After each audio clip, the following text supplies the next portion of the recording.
danışanda. Publisistik üslubda bircə damcı bənzərliyi var. Amma publisistik üslubda daha çox nələr olur?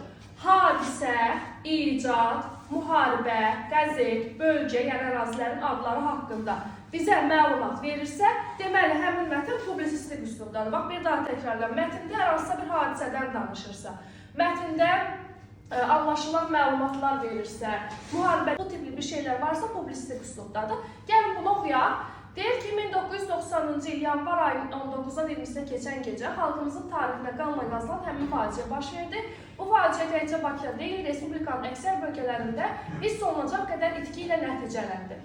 Deməli, bu qısa mətndə bizə 20 yanvar faciəsi haqqında məlumat verir. Nağılvarlıq və ya bənzəri ifadə deyil, tarixən olmuş bir hadisədir. Məlumat verici xüsusiyyətə malikdir, biz bunu götürük publisistik üslub. Yaxşı, bəzən publisistik üslubda da məcazi hər hansısa bir söz ola bilər, bu sizi çaşdıra bilər, amma nə qədər məcazilik olsa da, burada var idi ağır itki məsələsi, ağır itkilər, yoxsa bu mətndədir, hə, bu mətndədir.